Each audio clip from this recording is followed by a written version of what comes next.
Have you ever been told you weren't enough? By the one person who was supposed to choose you every single time? Not with anger. Not with a fight. Just silence.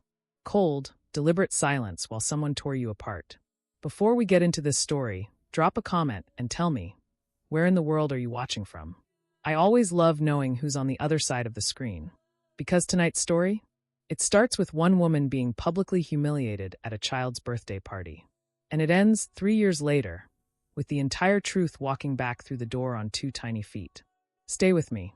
Every single detail matters. Her name was Amara, and she was the kind of woman who held herself together even when everything inside her was unraveling. That Saturday afternoon, she sat at a long table dressed in a soft cream blouse, watching her husband's family fill the private event hall of a rooftop restaurant. Crystal glasses. Laughter too loud for the room. Children in pressed outfits running between adult legs like they owned the world. It was her nephew-in-law's 6th birthday. A boy named Eli, all gap-toothed smiles and sticky fingers. Amara watched him from across the room and felt that familiar ache settle into her chest. Not envy, exactly. Something quieter. Something she'd been carrying for 4 years. For years of marriage to Dominic. For years of hoping. Trying. Waiting. Praying in the dark when she thought no one could hear her. Every corner of this party had a baby in it. A bump. A proud announcement. Her sister-in-law Priya nursing her newborn in the corner booth. A family friend bouncing a laughing toddler on his knee. Even the waitstaff cooing over a photo someone was passing around the table. Amara smiled at all of it. She had become very, very good at smiling. Her mother-in-law, Celestine Fairfax, was the kind of woman who treated family gatherings like press conferences. Immaculately dressed. Perfectly controlled. She moved through the room bestowing her approval like a queen distributing coins to the poor. Celestine had never once said anything cruel to Amara's face. She didn't need to. She had mastered the art of the well-placed comment. The sigh at the right moment. The look held a beat too long. The way she'd mention loudly that her friend's daughter finally got pregnant after her 2nd round of IVF, and then glance at Amara just long enough. That afternoon, an aunt had already stopped by the table. "Girl, you two need to stop waiting. Time doesn't care about your plans." A cousin's wife had asked if they were still not trying. A distant family friend had shared, completely unprompted, that her doctor told her fertility drops significantly after 32. Amara was 34. Each comment landed like a small stone thrown into still water. None of them were meant to drown her. But they were adding up. She scanned the room for Dominic. He was at the bar with his best friend, laughing at something on a phone. Easy. Relaxed. Completely unaware, or maybe entirely aware, of what his wife had been enduring for the past 2 hours. She watched him laugh and thought, he used to check on me at these things. He used to. The birthday cake came out just before sunset. 6 candles on a towering chocolate confection shaped like a race car. Eli squealed. Everyone crowded around. Camera flashes popped like tiny stars. And then, in the natural pause that falls right before a room erupts into happy birthday, Celestine spoke. She didn't whisper it. She didn't pull Amara aside. She stood in the center of the room, looked at her daughter and son-in-law cradling Eli between them, and swept her gaze across the table until it landed, with the precision of someone who had been saving this moment, directly on Amara. "Everyone at this table has given something to this family," Celestine said, her voice carrying like a bell. "Everyone has contributed. Everyone has added to what we're building. A beat. And then there is Amara, who, after 4 years, has given us nothing. Not a gasp. Not even a murmur. The room went perfectly, horrifyingly still. Given us nothing. The words didn't arrive as cruelty. They arrived as fact. Delivered with the calm confidence of someone stating the weather forecast. Which somehow made it worse. Amara felt the blood leave her face. She turned to Dominic. She found him the way we find people when we are desperate. Immediately, instinctively, the way your eyes go to the one person you trust most in a room. He was looking at his plate. He picked up his fork. He began, methodically, quietly, to move the food around. He did not look up. That silence, she would think later, was the loudest thing I've ever heard in my life. Someone started singing Happy Birthday. The candles got blown out. The party resumed around her like she was a stone in a river, and the water just kept moving. Amara sat completely still. She was already gone. The drive home was 23 minutes. Amara knew because she counted. She watched the clock on the dashboard the entire way, focusing on the numbers so she wouldn't have to focus on the silence sitting between her and her husband like a third passenger. Rain had started somewhere between the highway and their neighborhood. Not dramatic rain, just the quiet, persistent kind that soaks through everything slowly. Dominic drove with both hands on the wheel, his jaw set, his eyes forward. He hadn't touched her since they left the restaurant. Hadn't offered a hand. Hadn't said, "I'm sorry she did that." Hadn't said anything at all. Amara stared out the window at the blurred streetlights bleeding color onto wet pavement and thought about all the times she had made excuses for him. He doesn't like confrontation. He's not good with emotions in public. He loves me, he just doesn't always know how to show it. She had been translating his silence into love for 4 years.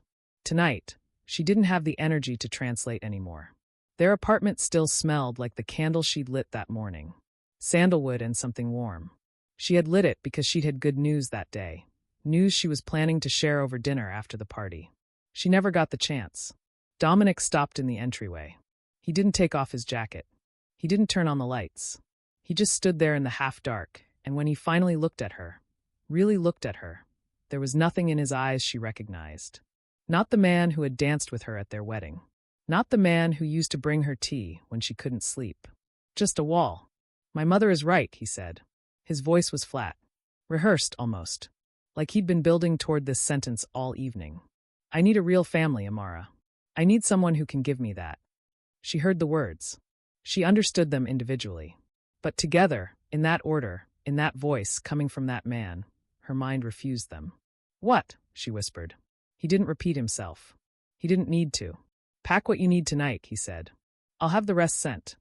And then he walked into the living room, sat down on the sofa they had picked out together from a furniture showroom on a rainy Sunday 2 years ago, and turned on the television. As if she was already gone. As if she was already nothing. Amara walked into their bedroom on legs that didn't feel like hers. She opened her side of the closet. Her dresses. His shirts. For years folded neatly into shared hangers. She pulled out what her hands found first. A sweater. 2 pairs of jeans. Her toiletry bag. A book she'd been reading. Her passport. She grabbed that without knowing why, some buried instinct that understood what her mind hadn't caught up to yet. She packed without thinking. She cried without knowing she was crying until a tear dropped onto the zipper of her bag, and she watched it like it belonged to someone else. Dominic stood in the doorway at some point. She felt him there. She didn't look up. When she zipped the bag and walked to the front door, he didn't move to stop her. He didn't say her name. He didn't say anything. The door closed behind her. The lock clicked. One small, mechanical sound that ended 4 years of her life. Outside, the rain had made up its mind. It came down in cold, unrelenting sheets, soaking through Amara's jacket before she even reached the bottom of the steps. She walked without direction. Past the corner store. Past the park where she and Dominic used to walk on Sunday mornings.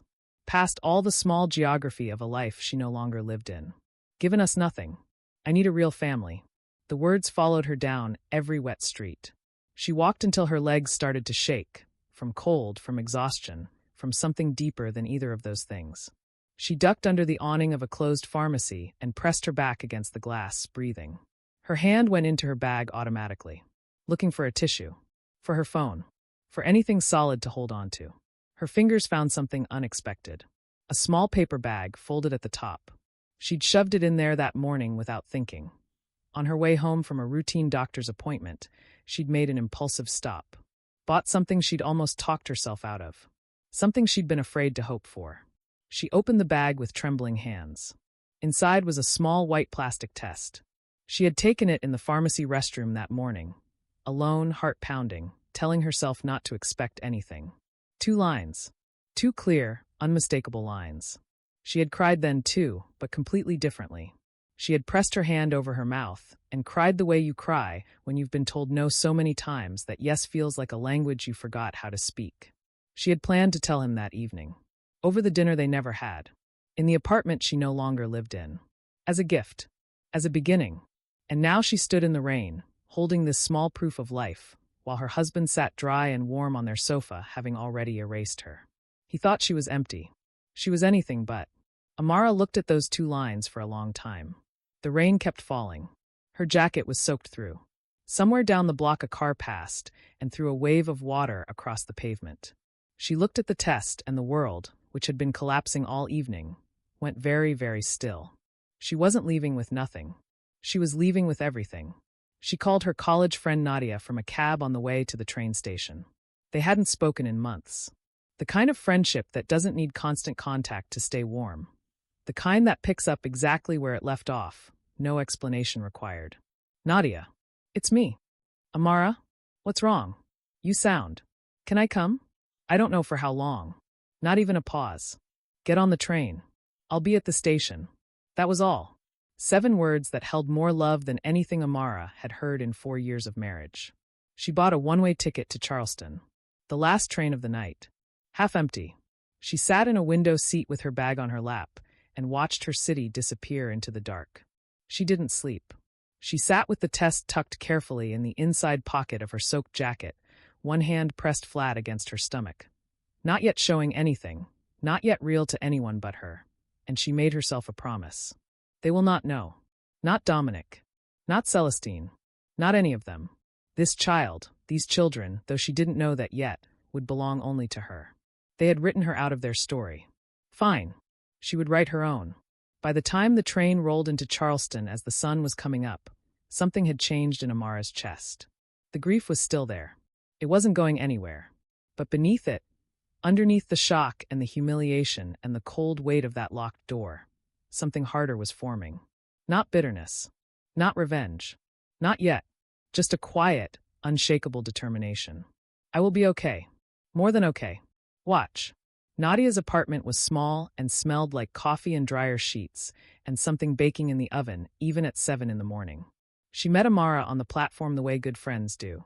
No dramatic speech, no flood of questions. Just arms around her, firm and steady, taking the bag from her shoulder without being asked. In the car, Amara stared out the window. Nadia turned the heat up without comment. At the apartment, she made tea, put a blanket on the couch, and said simply, "Whenever you're ready." That was the gift of Nadia. She didn't pry. She didn't perform sympathy. She just made space.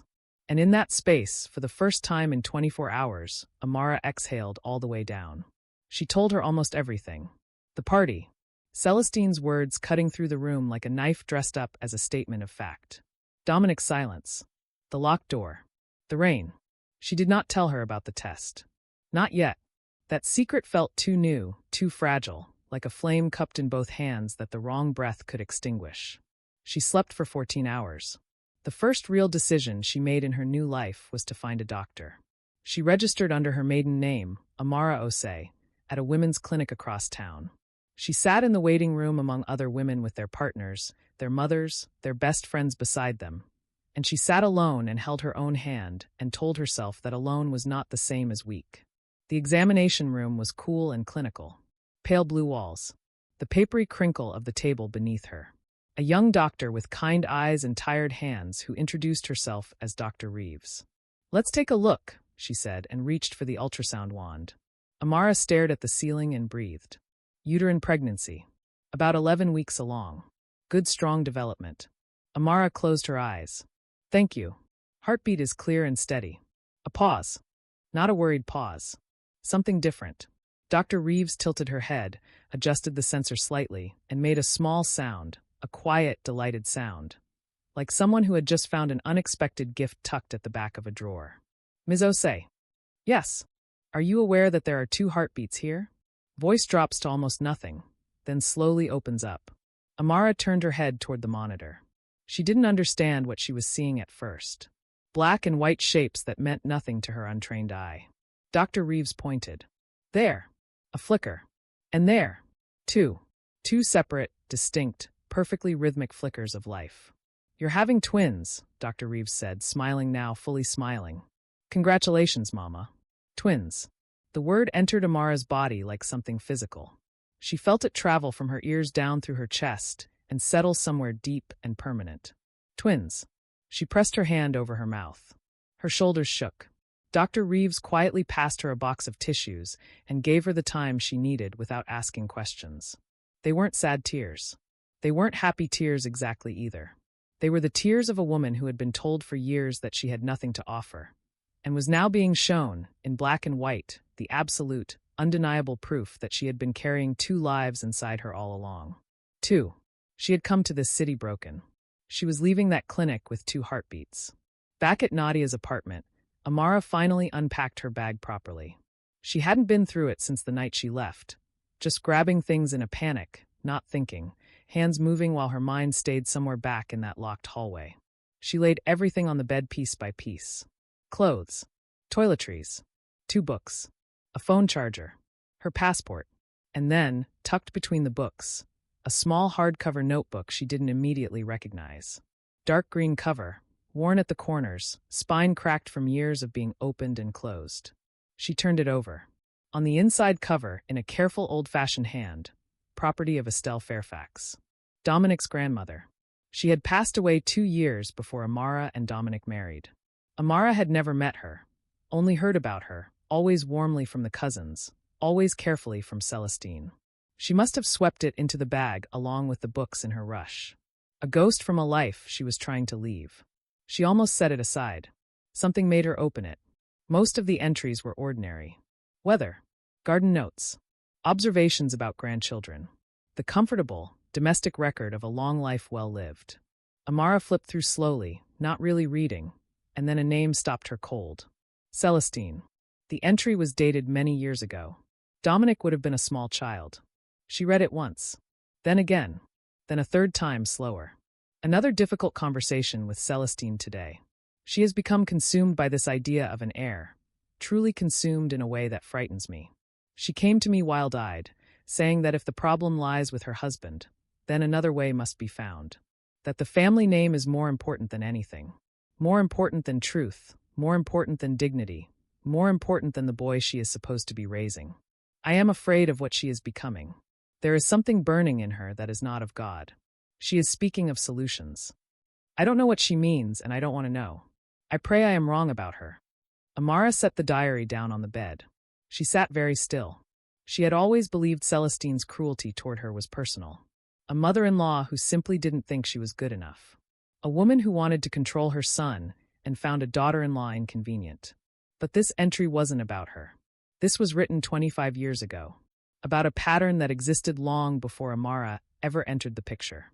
Celestine's obsession with an heir wasn't impatience or entitlement. It was something older, something deeper, something that had been burning in her for decades. What solutions? Estelle had written. Amara closed the diary, slid it under her sweaters at the bottom of the bag, pressed her hand flat against it like she was sealing something down. She wasn't ready for what it might mean. Not yet. She had 2 heartbeats to take care of first. The first weeks in Charleston passed in a fog of exhaustion and morning sickness and the particular, disorienting grief of rebuilding from scratch. But Amara had always been someone who needed her hands occupied. She started cooking to fill Nadia's evenings. Then baking, her grandmother's recipes, the ones she knew by muscle memory. Sweet potato pound cake, honey almond tarts, a dark chocolate layer cake with salted caramel that made Nadia close her eyes on the first bite. "You need to sell this," Nadia said, mouth still full. "I need to survive first." Selling this is surviving. The first order came from one of Nadia's co-workers. A birthday cake. Simple enough. Then a baby shower order. Then a wedding dessert table. Then a corporate event where someone left a review online that used the word transcendent to describe the brown butter financiers, and Amara laughed out loud for the first time in months. She worked around her growing belly. She worked through the fatigue. She worked during the quiet hours after Nadia went to bed, in a kitchen that smelled of vanilla and brown butter and the beginning of something real. She was no longer Dominic Fairfax's wife. She was no longer the woman who had been declared useless at a birthday party. She was Amara Osei, and she made things with her hands that people drove across the city for. By the time her twins arrived, a boy and a girl, born on a Tuesday morning in April with the windows open and rain falling soft outside, she had a business name, a small commercial kitchen space, and a waiting list. She named them Zara and Kofi. She lay in the hospital bed that first night with one baby tucked against each side of her, and thought about the woman who had stood in the rain outside a pharmacy 8 months ago, holding a small white test, and not knowing if she could survive what had just happened to her. She looked at Zara's impossibly small hand wrapped around her finger. She looked at Kofi's chest rising and falling in the steady rhythm of new life. She thought, look what I built. Look what I made. While they were writing me off, I was building this. She did not think about Dominic. She did not think about Celestine. She thought about nothing except the weight of her children against her body and the smell of rain through the open window and the fact that she was, without question, exactly where she was supposed to be. 3 years.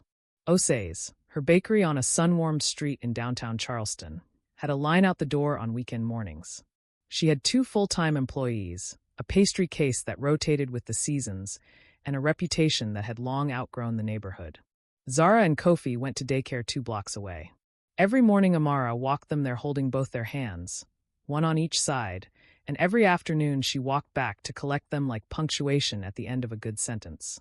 She had stopped flinching at the word family. She was one, a complete one, built entirely by her own hands. She thought about the past the way you think about a scar. You know it's there, you've made peace with it, but you don't spend a lot of time looking at it. And then her father called. Amara. His voice was wrong. Too tight. Too careful. Dad, what is it? It's your mother. Her heart. She's in the hospital. They're saying it's serious. The world tilted. Everything else, the flower on her apron, the order she was midway through, the careful structure of the life she'd built, fell away instantly. Mom. She packed Zara and Kofi's bag in 40 minutes. Called her assistant. Bought train tickets. All night on the train she watched her children sleep across from her. Zara with her head tipped back, Kofi curled on his side, and felt 2 opposing forces pulling at her chest. Fear for her mother, and the quiet dread of returning to the city she had escaped. Her hometown looked exactly the same.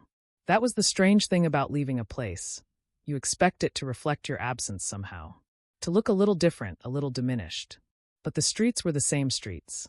The corner store on Maple still had the hand-painted sign in the window. The old oak at the end of her parents' road still leaned slightly east like it was listening for something. Only Amara was different. Her father met her at the station. A tall, quiet man who had always expressed love through presence rather than words. He stepped forward to take her bag and stopped. He was looking at Zara and Kofi.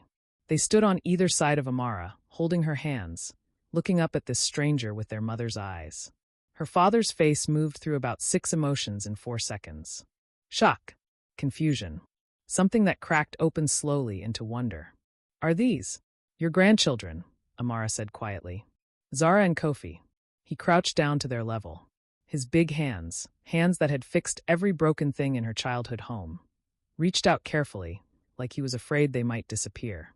Kofi, never shy, patted his cheek immediately. Her father laughed. A real laugh, surprised out of him. Amara had to look away. Her mother was small under the hospital sheets in a way that frightened her.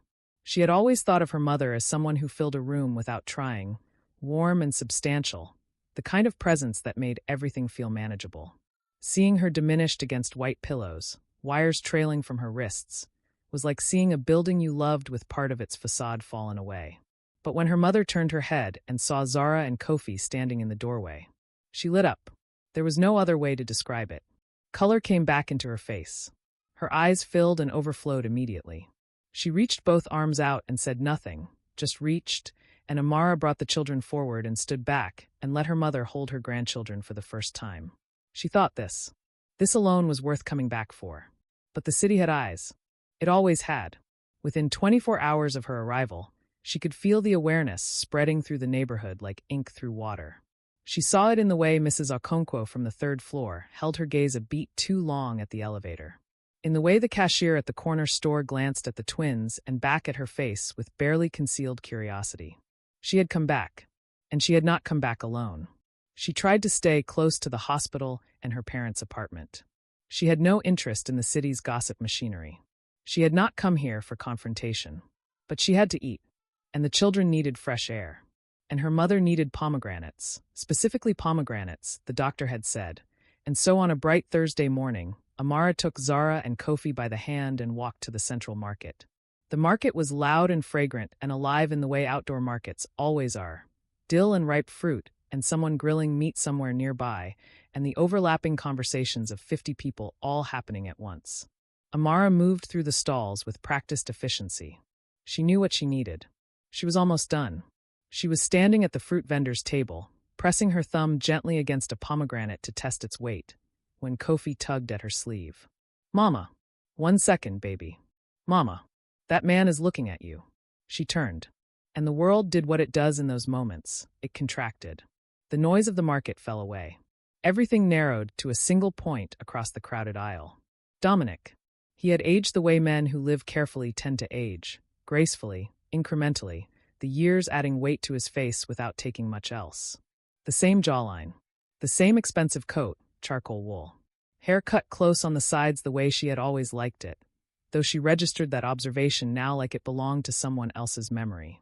He was staring at her, then at Zara and Kofi, then back at her. The color left his face so completely and so quickly that for a moment she thought he might actually fall. He was not alone. Beside him stood a woman Amara had never seen before. Beautiful in an arresting, deliberate way.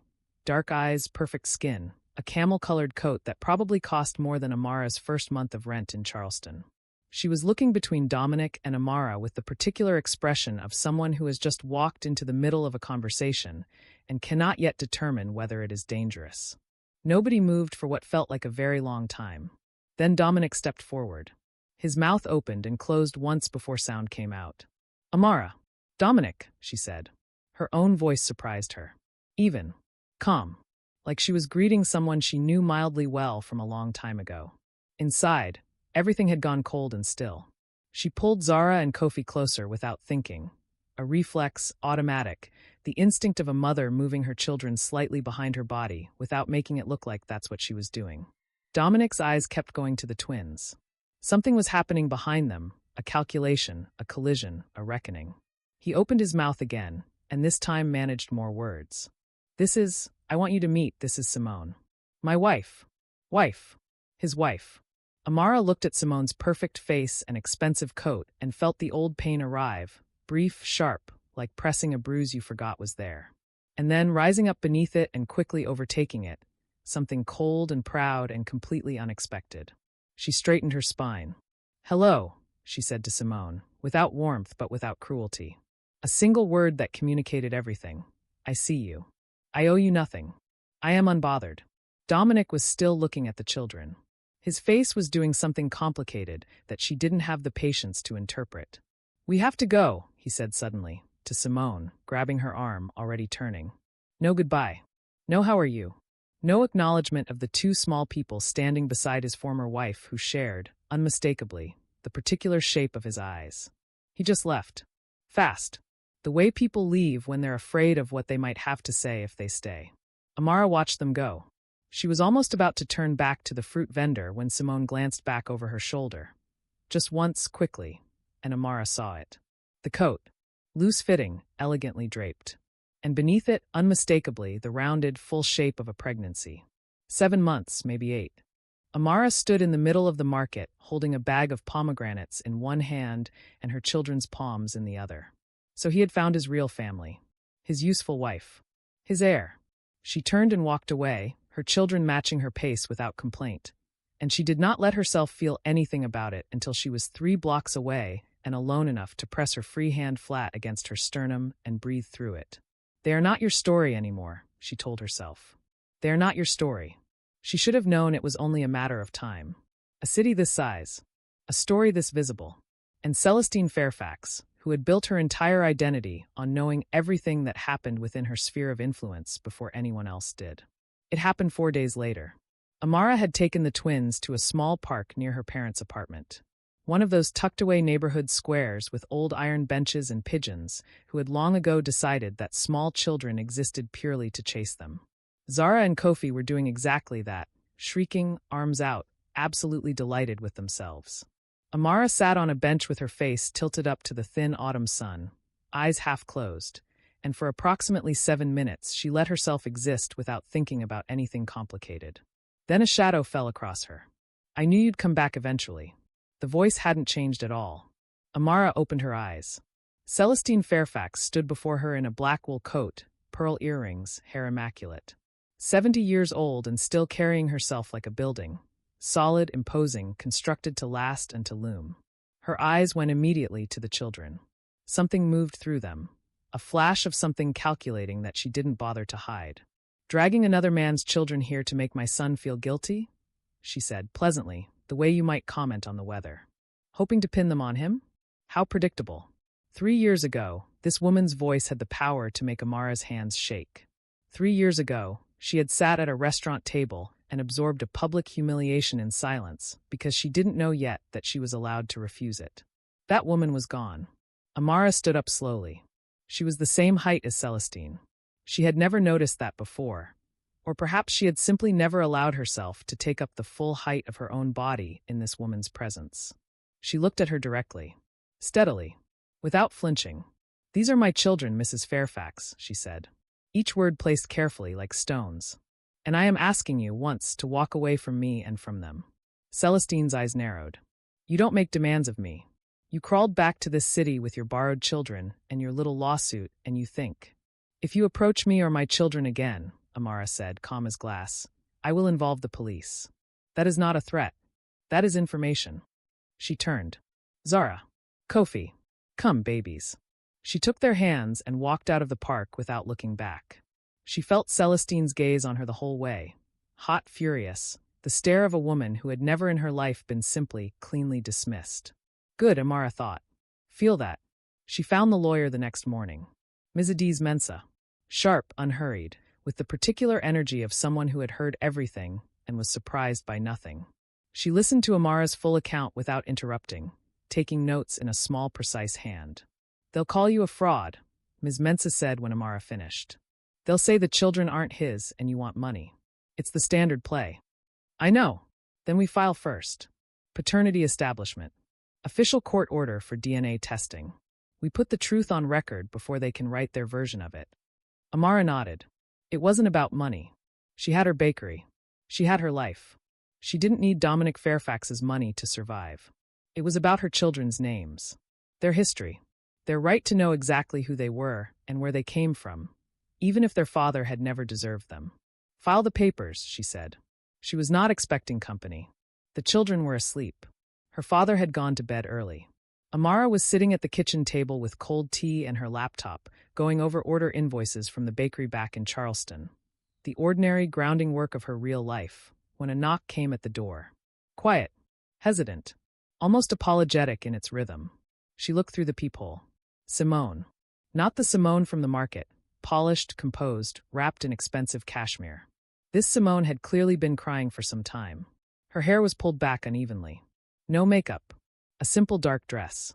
She stood in the hallway with her arms wrapped around herself like she was holding something in. And the coat was gone. Amara unlocked the door. "What do you want?" "Please," Simone said. Her voice was frayed. "Can I come in? Just for a minute. Please." Amara stepped back. Let her in. Did not offer tea or a seat or warmth of any kind. Just stood with her arms crossed and waited. Simone moved into the kitchen like someone navigating in the dark. She set her bag on the table. Her hands were shaking slightly. "I'm here about the lawsuit," she began. "I assume. I'm asking you, I'm begging you, please withdraw it." Amara looked at her steadily. "Why would I do that?" Simone opened her bag. She reached inside and placed something on the table between them. A briefcase. Leather. Expensive. She clicked the latches open. Inside money. Stacked neatly. A significant amount. "This is enough for an apartment anywhere," Simone said, and her voice cracked on the last word. "Enough for you to go back to Charleston and never come back. Please. Just take it. Withdraw the application. Disappear." Amara looked at the money. Then at Simone's face.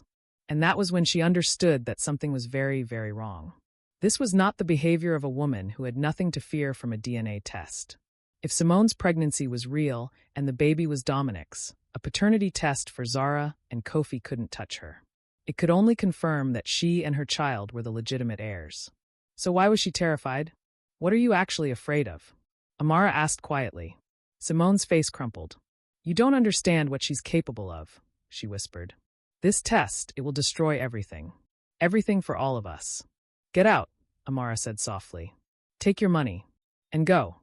Simone looked at her with the eyes of someone drowning who has just watched the last rope pulled away.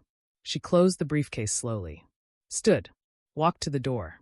At the threshold she stopped, but didn't turn around. Then she was gone. Amara locked the door. Leaned against it. Her heart was hammering. It will destroy everything for all of us. What did that mean? What could a DNA test destroy for a woman whose pregnancy was real and whose husband was fertile? Unless the pregnancy wasn't real. Unless the husband wasn't fertile. Unless everything, all of it, was a lie so much larger and so much older than Amara had ever imagined. She went to her bag, pulled out the green diary from under the sweaters where she'd buried it. She opened it to Estelle's entry and read it again. She is speaking of solutions. I don't know what she means, and I don't want to know. And this time, Amara let herself know. There was one person in this city who had known the Fairfax family longer than almost anyone else. Dr. Emmanuel Boateng. Retired now, mostly. He kept a small private practice out of the front rooms of his old Victorian house on Clarence Street, consulting for long-time patients, old friends, people who had been coming to him since before their children were born. He had been her parents' doctor since before Amara existed. And he had been the Fairfax family's physician long before Celestine became the woman she was now. Amara called him that morning. He was delighted to hear from her. Asked about her mother. Said of course, bring the children. He'd been meaning to do checkups for the grandchildren of all his old patients. She told him it was routine. It wasn't routine. Dr. Boateng's office smelled of old books and antiseptic and the particular stillness of a room that had held decades of difficult conversations. Glass-fronted cabinets. An anatomical poster she remembered from childhood, slightly faded now. The same heavy oak desk. The same man behind it, smaller than she remembered, or perhaps just more tired. The way people who have been carrying knowledge for a long time tend to compress under its weight. He examined Zara and Kofi with the unhurried thoroughness of someone who genuinely enjoyed children. Listened to their chests. Checked their reflexes. Declared them both perfectly healthy with the satisfaction of a craftsman confirming good work. When the children drifted to the fish tank in the corner, Amara sat forward. Dr. Boateng, I need to ask you something. And I need you to be honest with me. He looked at her over his glasses. Something in his expression shifted, barely perceptible, but she caught it. A slight stiffening. A recognition. I found a diary, she said carefully. Estelle Fairfax's diary. There were entries about Celestine, from many years ago. About her obsession with an heir. About solutions she was looking for. The room got very quiet. Dr. Boateng took his glasses off. Cleaned them with a cloth from his desk drawer. Put them back on. His fingers tapped once against the desk, and then went still. Old business, Amara, he said. But his voice had lost its warmth. I know, she said. I'm asking anyway. He was quiet for a long time.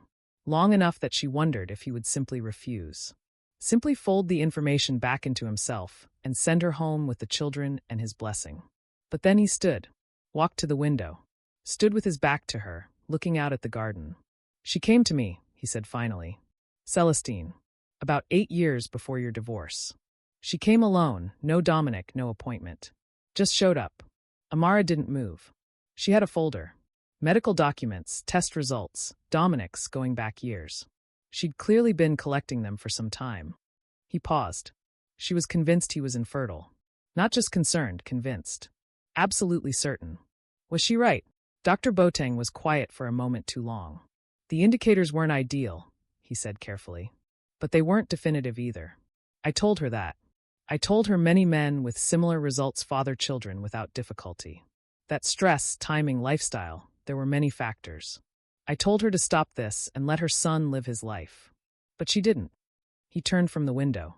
His eyes were heavy with something that looked very much like guilt. She started asking about other things. Sperm donors. Artificial insemination. Clinics that operated. Discreetly, she kept using that word, discreetly. And then, he stopped.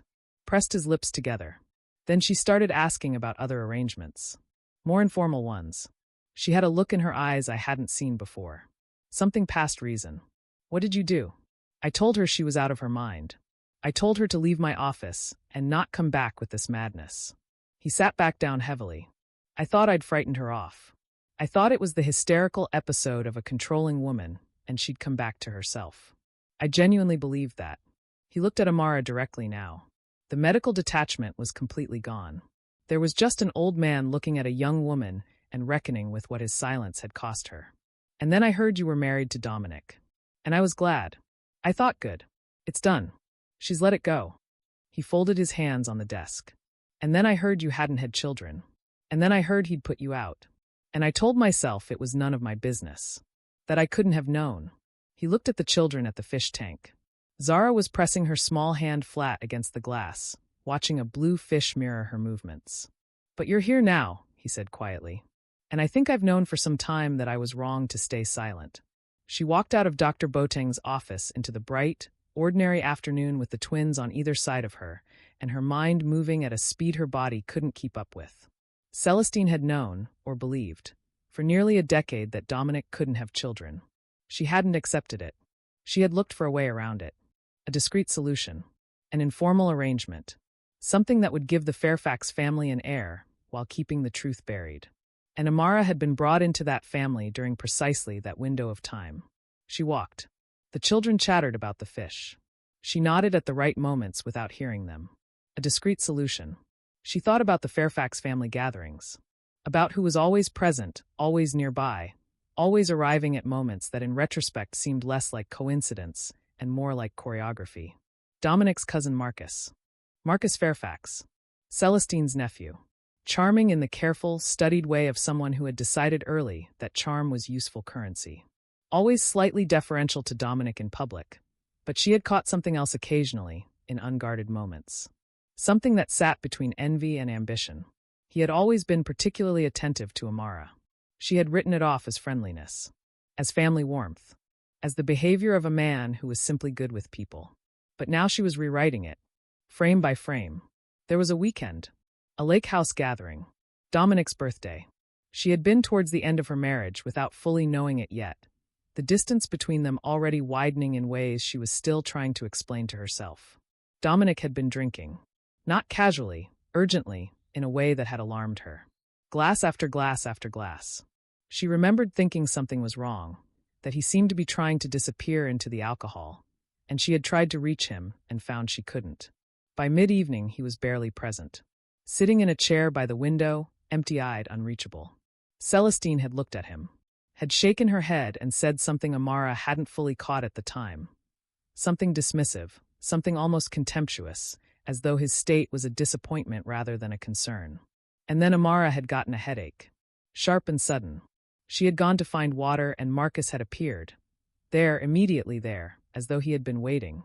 "You look pale. Let me get you something." The water he brought had tasted strange, faintly bitter underneath the cold. She had thought it was the mineral water brand, had taken several sips, and within minutes the headache had deepened and her legs had felt strange and heavy. "You need to go home and rest. Let me drive you." Dominic's in no state. She remembered his hand on her arm. Firm and solicitous. She had felt distantly that something was off, but she had been too disoriented to name it. She had let him walk her to the car. She had sat in the passenger seat and stared at the dark road and thought about nothing except getting horizontal. He had walked her to the apartment door. She had thanked him quickly and closed the door. Locked it immediately, not because she had decided to, just because locking doors was automatic muscle memory, something her body did without being asked. She had thought nothing more of it. Until now. She stopped walking. In the middle of a perfectly ordinary pavement, with Zara and Kofi tugging gently at her hands, she stopped. Dominic had been deliberately incapacitated. She had been given something in the water. And Marcus had been positioned, ready, waiting to step in. Celestine had arranged all of it.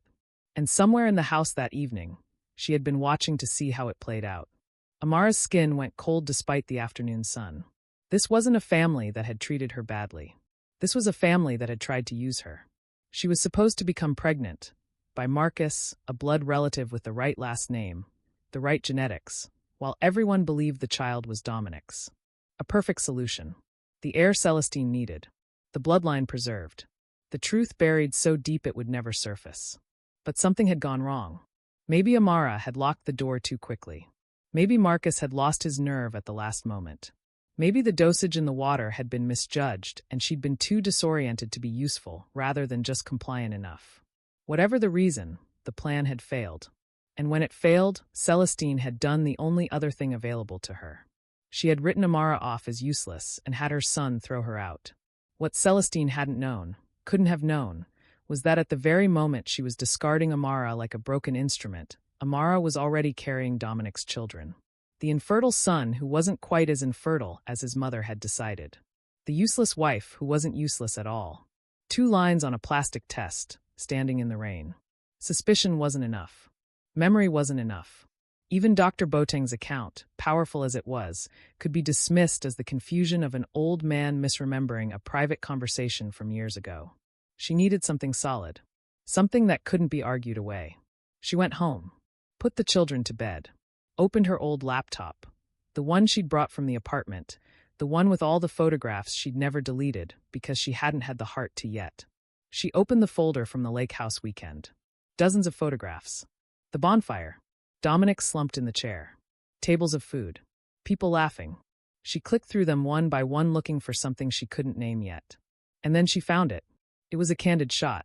Someone's camera, not hers. In the foreground, Amara and Marcus, standing near the side entrance of the house. She looked pale and unsteady. He was leaning toward her with the glass in his hand, the picture of concern. An ordinary photograph. Nothing incriminating on its surface. But in the background, mounted on the veranda wall, was a large decorative mirror in a wrought iron frame. And in the mirror's reflection, visible in the dark opening of the corridor behind them, was a figure. Amara enlarged the image. Again. The pixels softened and blurred, but the shape remained.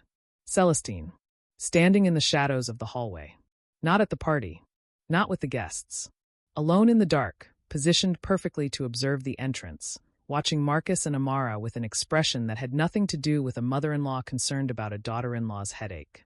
It was focused. Still. Cold. The expression of someone watching an experiment. Waiting for a result. Amara sat back in her chair. There it was. Not a confession. Not a document. But a reflection. A mirror catching a truth that the darkness was supposed to keep hidden. It was enough. The knock came after 11. The children were asleep. The apartment was quiet in the way it only gets late at night, the particular hush of a city pulling inward. Amara looked through the peephole. Simone again. But not the Simone who had come with money and a rehearsed plea. This Simone was undone. Completely, thoroughly undone. No coat. Hair loose and disheveled. Mascara tracking dark lines down both cheeks. She was standing in the hallway with her arms wrapped around herself, and even through the distortion of the peephole Amara could see that she was shaking. She opened the door. Simone walked in without being fully invited and sank into the kitchen chair like her legs had simply given up the pretense of supporting her. She dropped her head into her hands and sobbed, not delicate, not quiet.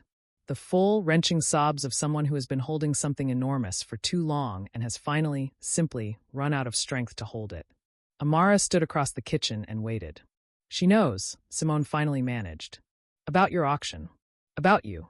She knows everything, and she said if I don't go and behave, if I don't play my part, she will destroy my family. My father's business. Everything.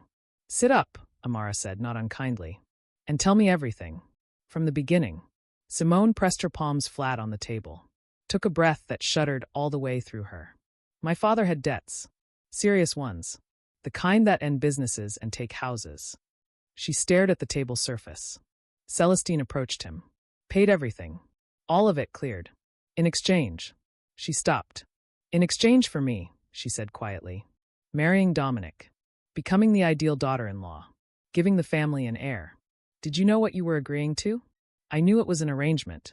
I told myself I could manage it. That it was practical.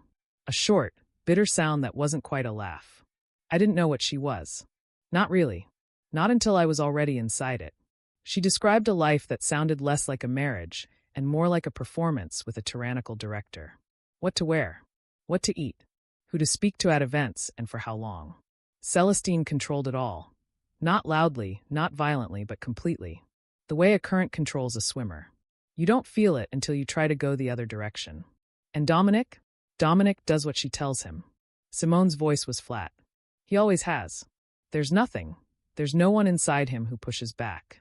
He just complies. She looked up at Amara then. Something in her eyes was asking for absolution that Amara wasn't sure she could give. And then you came back. With children. And Celestine went into a panic I had never seen before. She was convinced that you would ruin the image she'd spent years constructing. That people would question whether Dominic was capable of fathering children. Whether her heir story was real. Amara was very still. So she needed proof, she said slowly. Visible, public proof that her son was fertile. Simone nodded. She needed a pregnancy. Yes. But Dominic.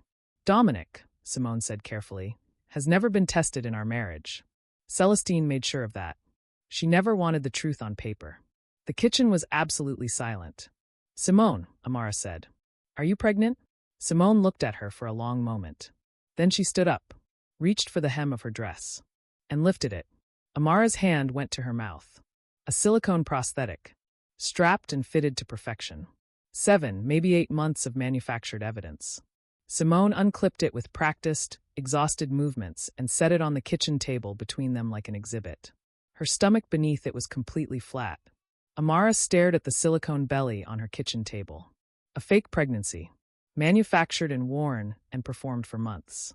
Taken to doctors, presented at family gatherings, displayed at the market where Amara had first seen it and felt that particular stab of confirmed worthlessness. All of it. A lie. A lie inside a lie inside a lie going back decades. She looked at Simone, exhausted, emptied, shaking, and saw not her replacement. Not her rival. She saw another woman who had been handed a role she never auditioned for by a woman who believed people were instruments to be used and discarded. "She forced you to wear this," Amara said. "She bought it in New York.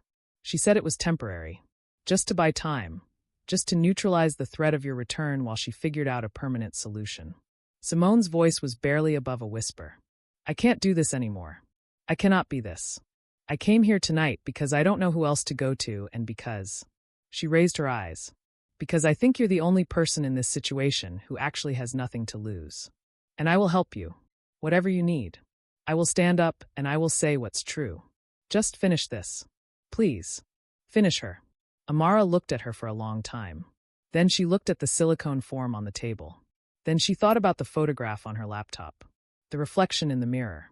The diary under her sweaters. Dr. Boateng's voice saying she had a plan. She always had a plan. She thought about a woman standing in the rain outside a pharmacy, holding a positive test, being declared useless by the people who had tried to use her. She thought about Zara pressing her hand against the glass of a fish tank. About Kofi's laugh. About the smell of her bakery on an early morning. About the life she had built from nothing on the other side of a locked door. "Finish her." Amara nodded slowly. "I have an event tomorrow evening," she said. "And I think it's time everyone in this city heard the truth at once." Amara didn't sleep. After Simone left, she sat at the kitchen table until the early hours of the morning with a cold cup of tea in front of her and the silicone prosthetic still sitting on the table like a prop from a stage production that had finally closed. She went through everything methodically. The way she went through inventory at the bakery. The way she approached a complex order, not with emotion, but with sequence. What needs to happen first? What comes after? Where the margin for error is and how to eliminate it. She had the diary. Estelle's handwriting naming Celestine's obsession across decades. She had Dr. Boateng, willing, finally, to say out loud what he had stayed silent about for too long. She had the photograph. The mirror. The reflection that had captured what darkness was meant to conceal. She had Simone. And she had the DNA results, the ones she had done privately for herself 3 weeks ago. Not for the court. Not as ammunition. Just because she needed to know with the certainty of science what she already knew in her bones. Zara and Kofi were Dominic's children. The infertile son. The useless wife. 2 people Celestine had declared broken. Producing exactly what Celestine had spent 30 years trying to manufacture through manipulation and deception and the destruction of everyone who stood in her way. Amara folded the results carefully and slid them into the inside pocket of the jacket she would wear tomorrow. She went to check on the children. Zara was on her back with her arms flung wide, the way she always slept, like she was falling and completely unbothered by it. Kofi had pulled his blanket over his face entirely, just his dark curls visible at the top. Amara stood in the doorway for a long time. This is what it was all for, she thought. All of it. The rain and the locked door and the train and the cold and the starting over. All of it led here. To them. She went back to the kitchen, made fresh tea, and began writing notes for what she would say tomorrow. She wrote until the city outside the window shifted from black to dark blue to the pale gray of early morning. The venue was a mid-sized events hall that the city's charity circuit used regularly. High ceilings, warm lighting, round tables dressed in white linen. The kind of room that made people feel important for being in it. Amara had filled it. The invitation had gone out under her name, Amara Osei, formerly Fairfax, hosting a charity auction in support of the city's largest children's group home. The name alone had done the work. Everyone who received that invitation understood that this was not simply a charity event. It was a statement of presence. A woman returning. A story unfinished. Curiosity, it turns out, is an excellent RSVP motivator. By 7 o'clock the room was full. Officials. Business partners. Old family friends. Neighbors who had known Amara since childhood.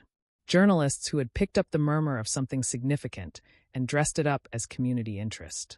Amara stood near the back entrance in a deep green dress. Not flashy, not demure, and watched the room fill with the quiet attention of someone who has already decided how the evening ends. She saw them arrive. They came together, which she had expected. Celestine first. Dark burgundy gown, tailored to severity. Pearls. Hair arranged with the precision of architecture. She entered the room the way she always entered rooms, assessing, distributing her attention like currency, acknowledging the right people in the right order. Dominic behind her in a dark suit. His face arranged into the polished blankness of a man attending an event he has been told to attend. Simone on his arm. She was wearing the prosthetic. Amara had known she would be. Celestine would have insisted. The loose-draped dress, the careful walk, the hand that went occasionally to the manufactured swell at her midsection with the practiced gesture of a woman in her third trimester. She was pale. Amara could see it from across the room. But she was there. And her eyes, when they found Amara's across the space between them, held something steady. "I'm here," those eyes said. "I'm ready." Marcus came last, slightly separate from the family group. He had a glass of champagne in hand and the relaxed posture of someone who believes he is a spectator at this particular theater. He surveyed the room with the mild smugness of a man who has never had to reckon with anything serious. Not yet. Amara watched him find his seat and felt nothing except the cold clarity of purpose. "Every single one of you," she thought. "Right where I need you." The auction was structured simply. Brief welcome. Presentation of lots. Bidding. Closing remarks. Amara was the opening speaker. She walked to the small raised platform at the front of the room and stood at the microphone and looked out at 200 faces looking back at her. Curious, expectant, some openly hungry for whatever was about to happen. At the central table, Celestine's expression was perfectly composed. Amara recognized it. The controlled stillness of a woman who has never in her life been in a room where she didn't hold the power. Not tonight. She began simply. "Good evening. Thank you all for being here to support Hope House and the children in its care. Children who need exactly what all children need, someone to fight for them. Someone who refuses to let them be invisible." She paused. Let the word invisible sit in the air for a moment. "I want to speak tonight about something I've been quiet about for too long. Not because I was ashamed, but because I was surviving. And surviving for a while required silence." The room had already stilled beyond the normal attentiveness of a welcome speech. People were putting down their glasses, turning fully toward her. At the central table, Celestine's composure developed its first hairline crack. Just the slight elevation of her chin that Amara had learned, over 4 years, meant she was recalibrating.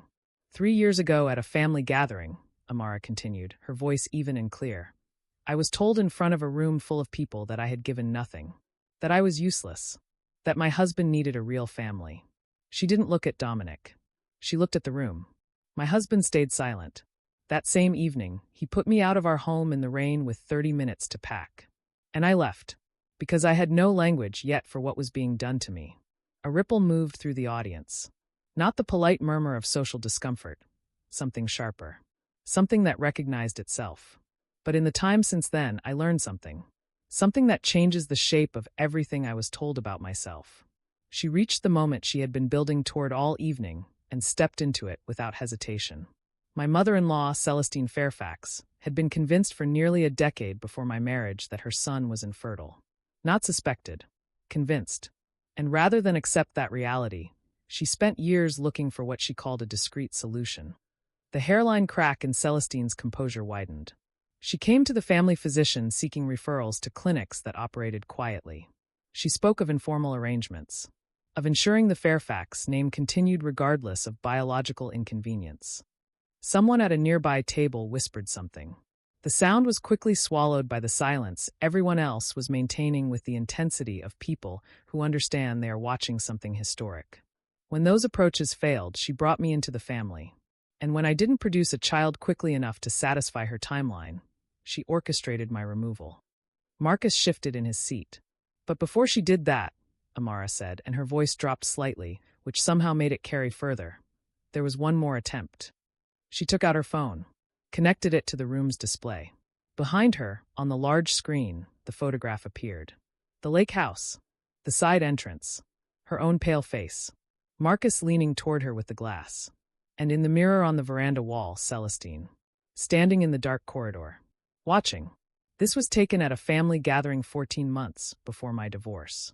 That evening, my husband was deliberately given enough alcohol to render him unconscious. I was given water that tasted wrong, water that made me disoriented and unsteady within minutes. She looked directly at Marcus. He had gone the color of old paper. And Celestine's nephew Marcus was positioned to be exactly where I needed someone. Ready to help. Ready to drive me home. Ready to walk me to my door.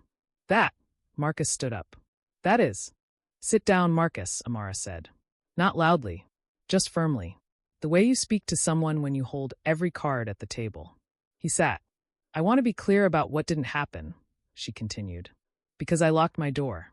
Because something in me, even disoriented, even frightened, knew to lock my door. The plan failed. She let that breathe for a moment. And so Celestine moved to her contingency. She had my husband declare me useless and dispose of me. What she didn't know, what none of them knew, was that I was already pregnant when that door closed behind me. And then, Amara said, when I returned 3 years later with my children, when my existence threatened the narrative she'd been constructing, she needed a counterstory. Fast. Visible. Convincing. She looked at Simone. The whole room looked at Simone. Simone sat very still for one breath. 2. Then she stood up. Her hands went to the hem of her dress. The room watched, confused, riveted, unable to look away. She took a breath and lifted the dress. The silence that followed was the loudest thing Amara had ever heard. 200 people staring at a flat stomach where a pregnancy had been for months. And then the room erupted. Not politely. Not gradually. Completely. Chairs scraping, voices colliding, camera phones rising like a forest of raised hands, someone near the back actually gasping audibly.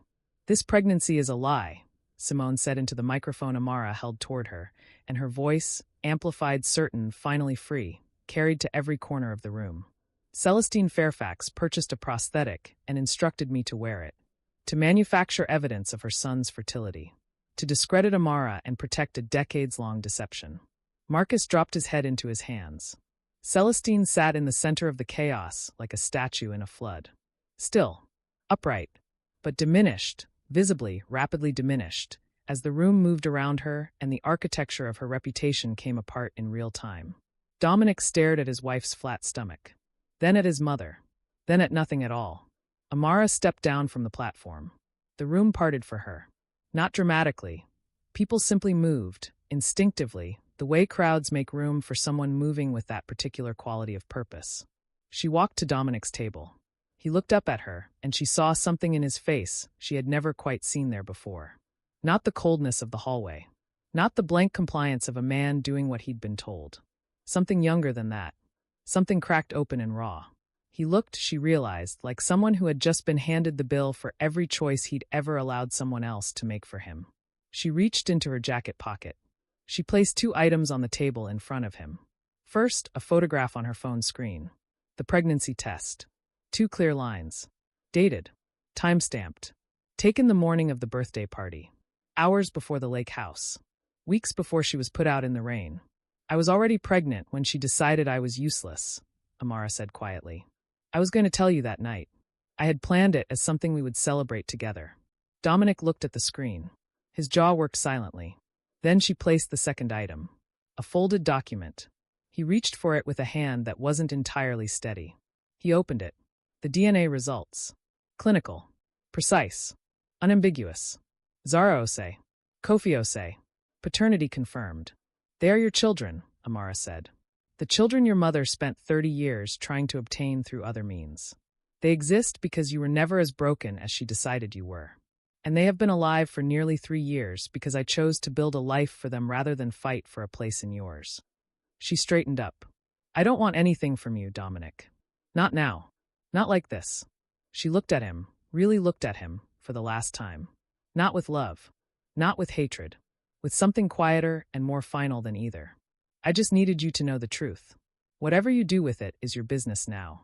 She turned, and she walked away. Through the noise and the flashing phones and the journalists pressing forward and the security staff trying uselessly to restore some version of order.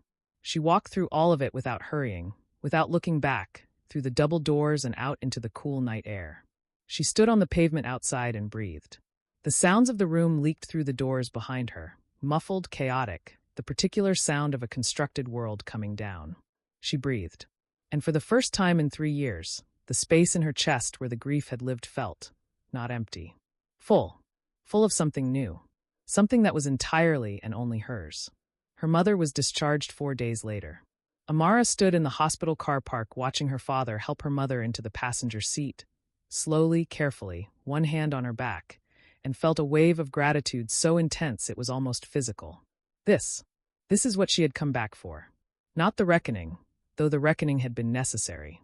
This, her mother squinting into the pale morning sun, reaching up to pat her husband's hand, turning to see her grandchildren and her face opening into that smile. This. In the weeks that followed, the city talked. Of course it did. Celestine Fairfax, who had spent decades as an immovable feature of the social landscape, her name synonymous with influence and propriety, became overnight the subject of a different kind of conversation. The kind that ends careers and empties rooms. Marcus left the city quietly. Amara heard this without surprise and without satisfaction. His departure was his own accounting to make. Simone filed for divorce within the month. Amara heard this too and felt something for her. Not quite friendship, not quite solidarity, but the particular warmth of recognition between two people who survived the same storm by different routes. Dominic, she heard very little about Dominic. Only fragments. That he was quieter now. That he had distanced himself from his mother. That he had, on one occasion, been seen parked outside her parents' building for 20 minutes before driving away without coming in. She did not wait for him to come in. She did not leave the door unlocked. 2 weeks after the auction, Amara packed the children's bags and her own and took the early train back to Charleston. The platform was gray and quiet in the morning light. Kofi was asleep against her shoulder. Zara was watching the pigeons with the focused intensity she brought to everything. Before she left her parents' apartment for the last time, Amara had gone to her bag one final time. She took out the green diary. Estelle's handwriting. The entry about Celestine and solutions and fire burning where it shouldn't. She took out the printed photograph. The mirror. The reflection in the shadows. She put them both in a box with some other papers from that chapter of her life. Taped it shut. Put it on the highest shelf of her parents' storage closet. Not destroyed. Not carried forward. Just set down. There is a difference, and she had learned it, between burying something so it poisons the ground and simply choosing not to carry it anymore. She was done carrying it.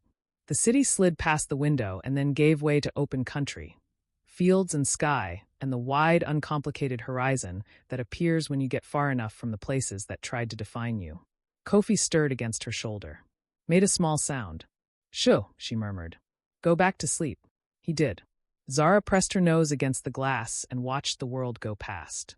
Amara leaned her head back and closed her eyes and let the rhythm of the train carry her toward the smell of vanilla and coffee and the bakery that bore her name and the life she had built from nothing on a rainy night when a door closed and she found out what she was made of. She smiled. And that is where Amara's story ends. Or rather, that is where it truly begins. Because here is what I keep thinking about, and I want you to sit with this too. The very people who declared her empty, she was already full. Full of life. Full of strength. Full of the future they told her she could never give. And isn't that the thing about being underestimated? It doesn't diminish you. It just reveals how little the person underestimating you actually sees. Celestine saw an instrument. Dominic saw a disappointment. The whole room saw a woman who had failed. None of them saw what was actually standing in front of them. That is their loss. And her liberation. So here is the question I want you to carry with you today, because I think it matters beyond this story. Who in your life has decided what you are worth? And have you started to believe them? Because if Amara had believed it, she would have stayed small. She would have accepted the verdict. She would have walked through that locked door and never built anything on the other side of it. Instead, she built a bakery, a home, a family, a reckoning, from a bag packed in 30 minutes and a train ticket bought in the rain. Never let someone else's blindness become your mirror. If this story moved you, if it made you feel something, share it with someone who needs to hear it today. And if you're new here, subscribe. Because every week I bring you stories like this one. Stories about real human strength, real human failing, and what it looks like when someone refuses to stay broken. I'll see you in the next one. Take care of yourself. You're worth it.